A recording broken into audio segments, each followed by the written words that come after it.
नमस्कार, स्वागत है आप सभी का सभी संगीत में। आज हम लोग फिर से लेकर आए हैं माता रानी का प्यारा सा भजन। लिया झरा गइला तैया हो नायली मोर मैया निमिया झरा गइल पतैया हो नायली मोर मैया जाता खो जाता मामा मैया गइनी खो जाता मामा मैया गइल जहाला काम चवली हो नायली मोर मैया ओइ जहाला काम चवली हो नायली मोर मैया निमिया झर गइले पतैया हो नायली मोर मैया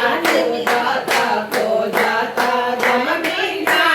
चल गइनी खो जाता गम बिना चल गइनी ओइ जहाला काम चवली हो नायली मोर मैया ओइ जहाला काम चवली हो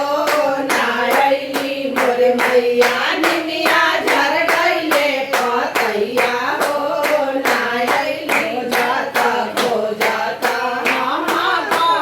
मर गइनी खो जाता मामा मर गइनी ओइ जहाला काम चवली हो नायली मोर मैया ओइ जहाला काम चवली हो नायली मोर मैया निमिया झर गइले पतैया हो नायली मोर मैया निमिया झर गइले पतैया।